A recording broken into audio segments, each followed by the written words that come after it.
Absolutely no one could have predicted that green-white hexproof would have performed as well as it did at Pro Tour Phyrexia. This deck was basically non-existent before this event. It hadn't performed well in Pioneer for years. That is, until Benton Madsen, the eventual finalist of this Pro Tour, realized that Skrelv Defector Might, a brand new card from Phyrexia All Will Be One, was the key to making this deck work again. As I talked with Benton over the weekend, I realized that he had correctly identified a crucial weakness in the Pioneer format, and that's that even the heavy removal based black decks didn't have enough removal to deal with your creatures if you just kept slamming them, backed up with a few protection spells and powerful auras. His list had 10 great 1-mana creatures, and cards like Skrelv are ones that need to be killed on sight. Let's take a look here in this match I played versus Rakdos Sacrifice. These sack decks used to play 4 Fatal Push, but have since cut down on them for more on-theme sacrifice cards. Because of that, my opponent's forced to use an inefficient removal spell on my Skrelv, so I can't use them to protect my next turn's play, a Saram. Both Lightpaws and Saram are amazing in this deck. They turn every single enchantment we play into another card, and the advantage is almost always too overwhelming for the opponents to beat. I mean, just look at this. We play the Lightpaws on 3 and use the last mana to cast the Ethereal Armor on the Saram. We draw an Audacity from that trigger, which is going to be great next turn, and then the armor enters, triggering Lightpaw. We grab a cartouche to protect our creatures from any sacrifice effects like Liliana the Veil or Fatal Grudge. We now have 8 power in play on turn 3 through a removal spell, and because we now have this Audacity, it's looking like we have a nice kill on this upcoming turn. Audacity draws into another aura, Lightpaws finds another Ethereal Armor. They concede before we finish comboing off, but after we cast all our spells, we were attacking for at least 30 damage this turn. That was a pretty insane start, and that's not even the ceiling of what this deck can do.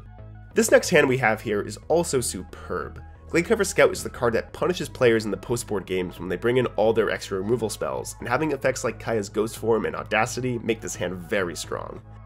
I decided to run out the Lightpaws on turn 2, even though it's highly likely to die.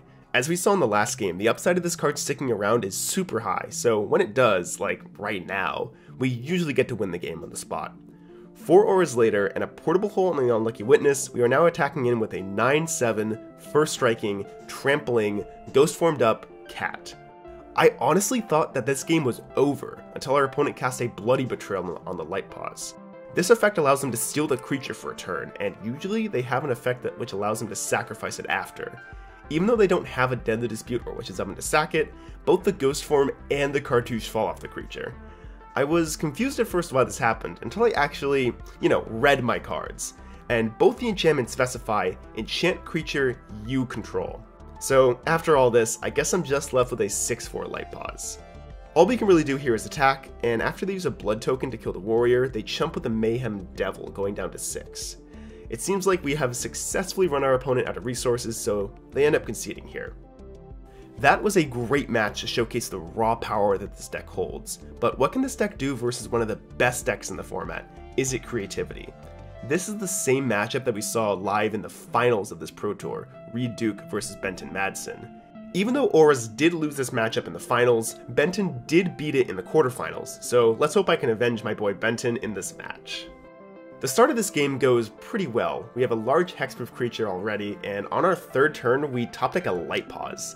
There's no way it lives before I'm allowed to grab an aura, right? Yeah, no, my opponent would never let that happen. Oh well, we're still putting our opponent on a super quick clock here, and the Boseiju left in our hand will be super important on a future turn, stopping our opponent from going for their creativity kill.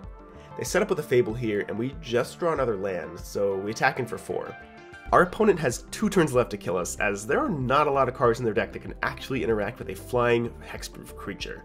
An Audacity off the top of our deck means we're now able to play around a Shark Typhoon blocking our creature for a turn, so we now put our opponent down to 2 life and pray we don't die here. They cast Big Score, they now have a lot of targets for their creativity, but their mana situation is what's actually stopping them from playing around our Boseiju.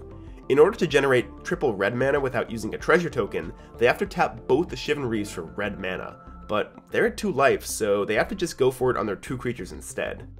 We channel the Boseiju on the Reflection, destroying it, and they concede this game after, just putting a 15/15 into play. A good way to approach this matchup in sideboarding is to think of it a lot like traditional control decks, where we want to bring in the Adanto Vanguards, but also siding into another Boseiju due to how helpful it is at stopping the combo. Let's cut the Alpha Authority, a Rune of Sustenance, and a Warbriar Blessing. Let's take a look at this opening hand. Oh man, oh my, it's just so beautiful. Hexproof creatures, Skrelv, I mean, look at that little guy. Alright, snap out of it, Sam. Okay. Yeah, I think I'll keep this. This is the type of hand that has a lot of upside, but we can also lose if we run into something like a Brotherhood's End, so we need to be pretty careful here. The All That Glitters is a good way to play around that in the future, so instead, let's leave with Skrelv and the Visitor to put as many bodies into play this turn, while making sure not to cast the Gladecover Scout. The Skrelv meets a counterspell, however, but we do land the Visitor and attack in for 1. A Fable here is a bit worrying, and they're very close to comboing us, so we need to kill them, and fast. Let's fully load up on this Gladecover Scout and attack in for 7. Oh no, discarding a Creativity is never a good sign. That usually means we're getting comboed next turn. Thankfully, we force them to sacrifice their Goblin token to a Make Disappear in order to counter their sweet top-decked All That Glitters. So here we can attack in for 8 and pray.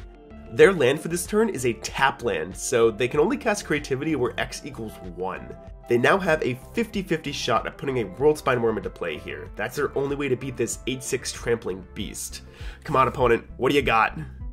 Yeah, that's what I thought. Nice God card you got there. Good try, opponent. I am super glad to have Aurus back as a stable archetype in the Pioneer format, at least for the time being. It is always a good idea to have a safety valve like this on a format to keep the various mid-range decks in check. If you're craving more Pioneer content, check out this video on the newest mono-red aggro deck that this format has to offer, and as for the rest of you, I will see you all in the next video.